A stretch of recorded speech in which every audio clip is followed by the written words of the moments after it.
Pharaoh Pepi II is remembered in Egypt's history as a ruler who reigned for over 90 years, a reign that brought immense wealth and power to the ancient civilization.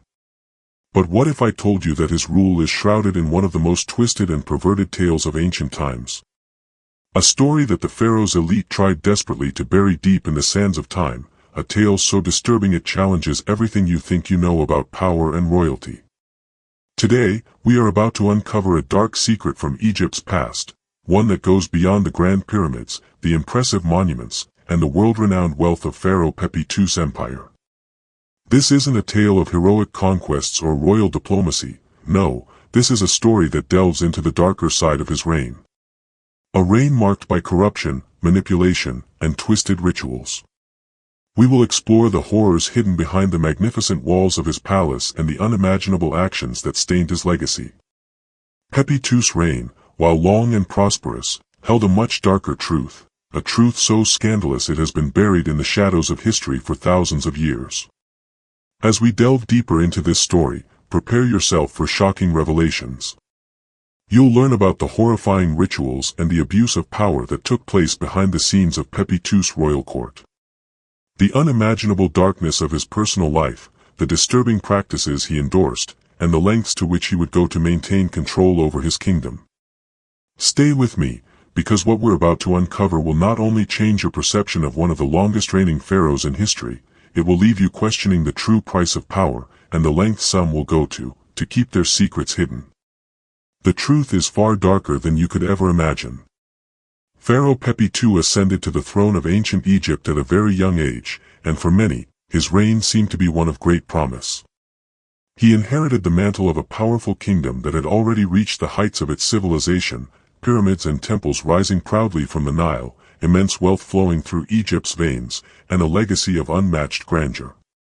Under Pepi II, Egypt should have flourished, and at first glance, it did. His reign stretched over 90 years, more than most could even dream of. But as the decades rolled on, something dark began to emerge from the shadows of the royal palace. What many fail to realize is that while Egypt experienced stability and wealth under Pepi II, his reign took a far more sinister turn. Rather than becoming a wise and revered ruler, Pepi II became notorious not for his achievements, but for something much more disturbing, his increasingly bizarre and twisted behavior. As he grew older, he withdrew from public life, becoming more and more isolated. His obsession with control and indulgence spiraled into decadence. What was once a grand and thriving empire slowly turned into a crumbling palace where paranoia and perversity took root. But how could this happen? A ruler who began his reign as a symbol of hope for Egypt became a shadow of what he once could have been. Behind closed doors, he indulged in personal obsessions that would make even the most corrupt rulers of history cringe. He surrounded himself with a vast harem of concubines, but his obsession with them would go far beyond that of a typical king.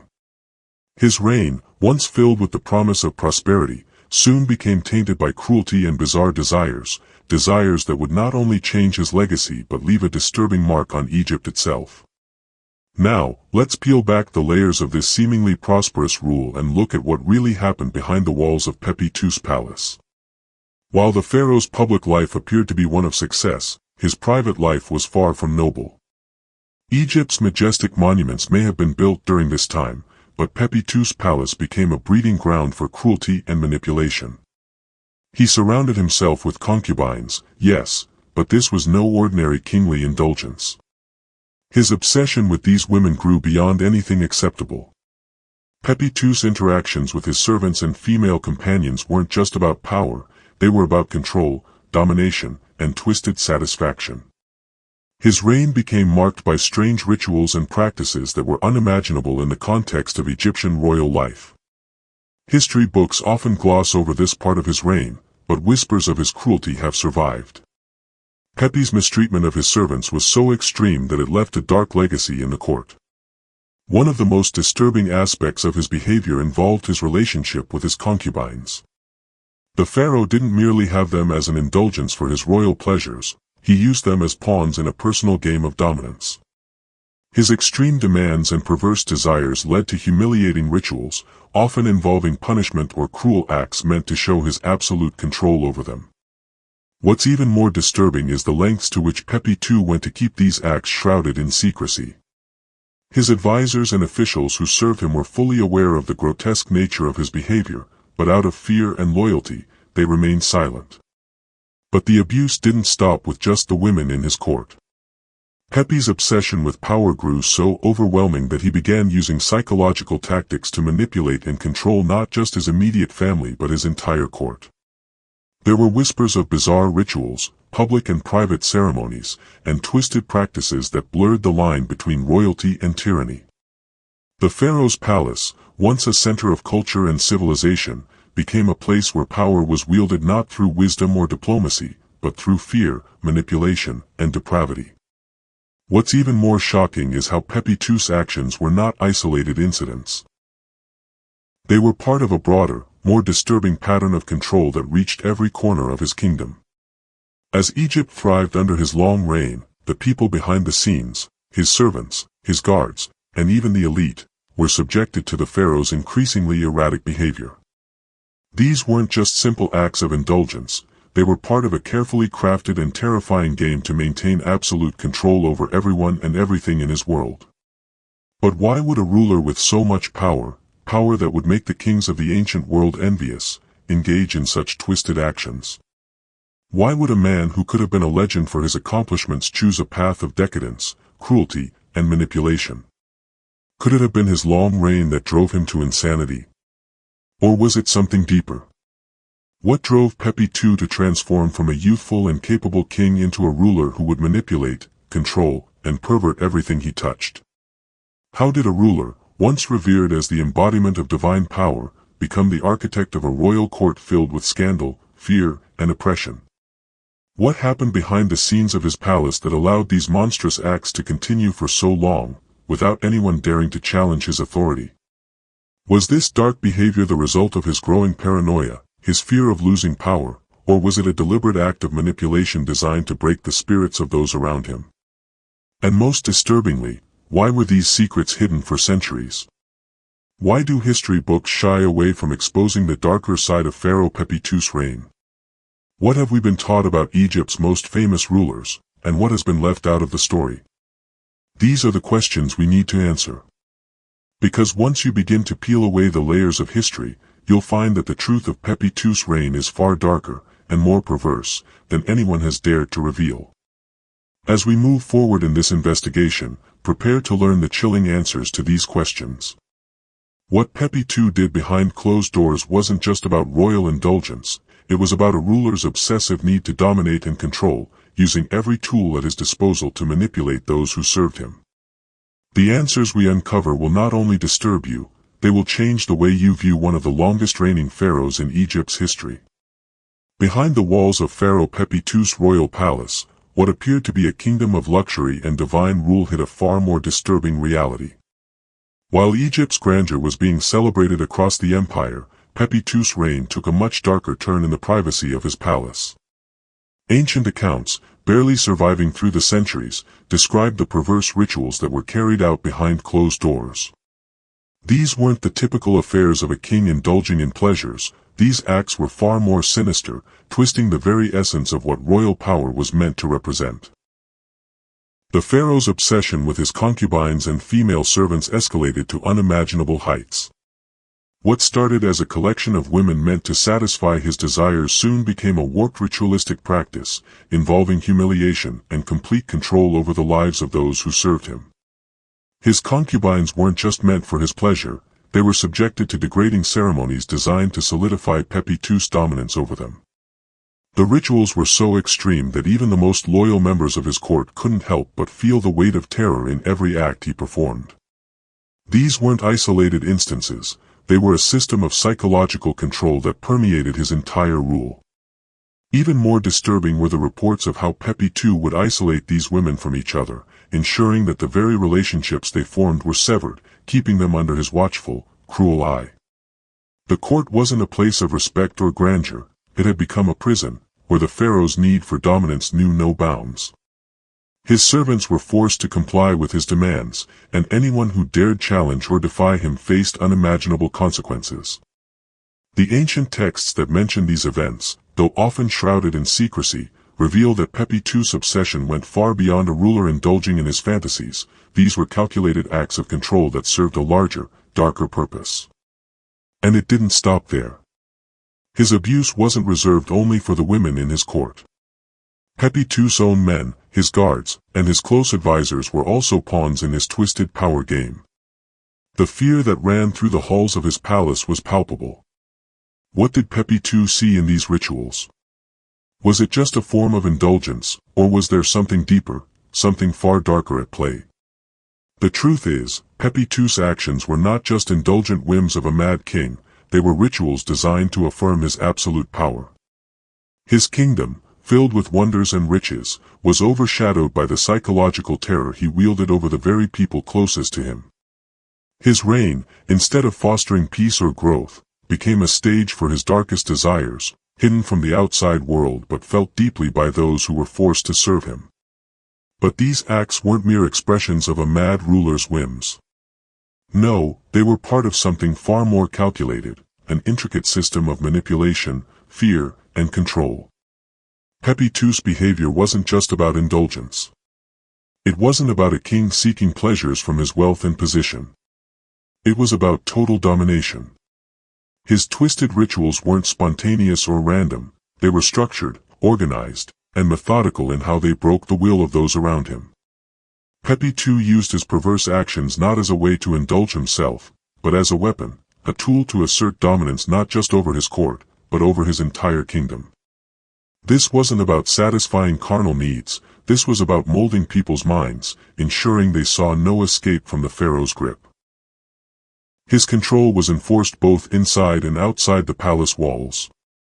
The royal court became a psychological prison, where every man and woman had to submit to his will.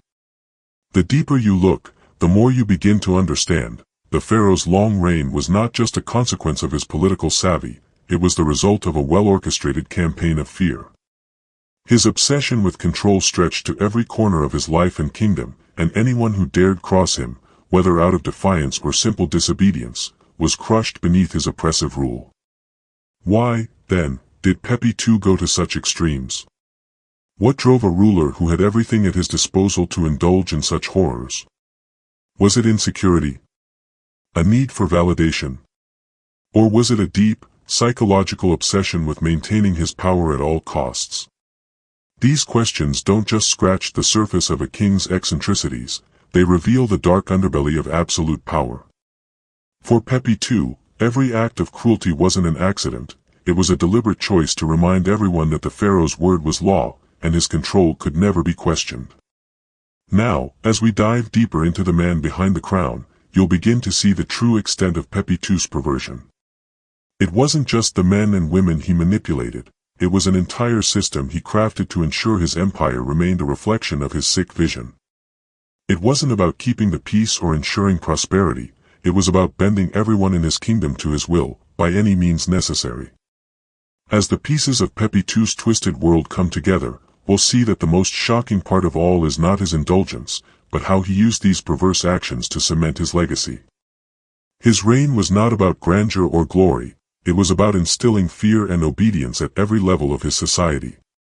The truth that historians rarely talk about, the one fact that lurks in the shadows of Egypt's history, is that Pepi II's greatest perversion wasn't his sexual exploits or the debauchery behind the palace walls. No, the real horror of his reign lies in something far more insidious, his exploitation of the human psyche. While most people are quick to point out the decadence and indulgence of a king with endless power at his fingertips, the most disturbing aspect of Pepi II's reign was his ability to manipulate and control everyone around him, down to the most intimate and personal levels. His court, once a symbol of prosperity, became a psychological battlefield where obedience wasn't a choice, it was enforced. Pepi's control over his servants, his concubines, and even his family reached such extremes that many of his actions bordered on ritualistic abuse, a form of psychological and physical manipulation that stripped people of their will, their dignity, and their sense of self. This wasn't about a king indulging in his whims. Pepi II didn't just want to feel powerful, he needed to break people. He used psychological tactics to bind his subjects to him, ensuring that their loyalty was not earned by respect or fear of reprisal, but by their belief that they had no choice. His manipulation was a deeply personal war fought within the minds of his closest allies and even the women he claimed as his own. They weren't just servants, they were prisoners, trapped in a cycle of compliance that they couldn't escape from, because they were conditioned to believe they had no other option. Pepi II's reign, therefore, wasn't simply a matter of physical dominance, it was mental subjugation at its most extreme. His legacy wasn't just one of opulence or cruelty, it was about creating an empire built on fear that was enforced from within. What was once thought to be a glorious rule was, in reality, a cruel facade that concealed a ruler's psychological grip on his people. As Pepi II indulged in his twisted desires, the people closest to him were not only witnesses, they were victims. His concubines, servants, and even his family were all trapped in a web of fear, forced into roles they could neither escape nor refuse. This wasn't just a matter of luxury or royal privilege. No, Pepi's actions left a profound emotional toll on everyone around him. Imagine being a servant in the Pharaoh's palace, where every action you took, every word you spoke, was watched by a man who could destroy your life with a single command.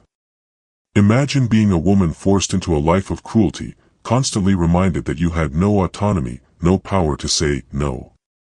These people weren't just slaves, they were broken by the psychological warfare Pepi II waged against them. Their lives, once full of potential, were consumed by fear, and for many, that fear was their only reality. And it wasn't just the women or the servants. Pepi's own family, those closest to him by blood, were not exempt from his reign of terror. The emotional manipulation extended far beyond the palace walls, affecting everyone who came into his orbit. His family members were forced into compliance, subjected to the same tactics of control, stripped of their ability to act freely, and made to serve the pharaoh's whims without question. For them, Pepi II's rule was not a privilege, it was a constant psychological prison. The emotional scars of Pepi's reign didn't disappear with his death. The damage he inflicted upon those closest to him would linger for generations. His actions, justified as part of his divine right to rule, left no room for resistance. The very fabric of his court, and the lives of those within it, were shaped by fear, and this fear was passed down long after his reign ended. His subjects lived under the constant threat of losing everything, freedom, dignity, and, in some cases, their very lives. What's most disturbing about all of this is that Pepi II's behavior, in the eyes of many, was not just acceptable, it was expected. His abuse wasn't seen as a deviation from the norm, but as part of his divine right to rule. He was the living god of Egypt, and under this guise, he could do no wrong. The abuse, the cruelty, and the manipulation were justified by a divine belief in his unassailable power. In his mind, and in the minds of those who served him, he was above reproach, and that belief allowed him to shape the lives of his subjects in ways that no one dared to challenge.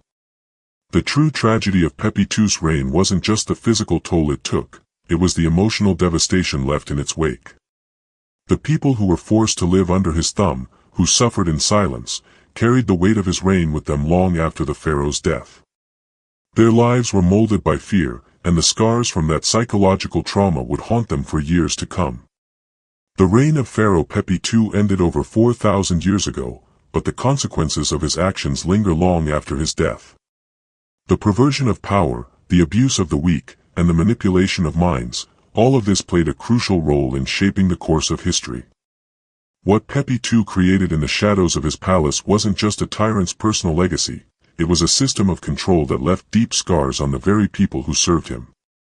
And as we look at the world today, we see echoes of those same corruptions, leaders who manipulate, deceive, and break the spirits of those they rule, all in the name of maintaining power. What happened in Egypt under Pepi II was not an isolated incident of ancient misrule, it is a dark reminder that absolute power can corrupt in ways that extend far beyond the physical. It breaks minds. It destroys dignity. And it manipulates human relationships to create an empire built on fear, rather than respect. The terrifying part. History has shown that these tactics haven't disappeared, they have simply evolved. But the real question isn't just why Pepi II did it. The real question is, how many leaders today still use similar tactics to maintain control? How many individuals in power manipulate the minds of their people, destroy their dignity, and prey on their vulnerabilities to secure their grip on authority? And why do we continue to allow such abuses to fester in the shadows of power, hidden from public view? Pepi II's reign might seem like a story from a distant past, but his legacy reminds us that the same dangers lurk in our world today, if we don't recognize the patterns and fight against them. The psychological abuse Pepi employed may be more subtle today, but it's still alive, often hidden behind facades of success, power, or even goodwill. How many more are trapped in fear, unable to speak out or escape? This is a question worth pondering. If you were disturbed by what you've learned today, hit that like button, subscribe for more shocking revelations, and share this video with anyone who thinks they know history. The truth about our past is far darker than we're often told, and it's time we face it head-on. We cannot allow history's darkest truths to remain buried. We must expose them, and learn from them, before the mistakes of the past repeat themselves. Share this with someone who needs to know the truth. It's time to question everything we've been taught about power, control, and the lengths some will go to preserve it. The real history is waiting to be uncovered.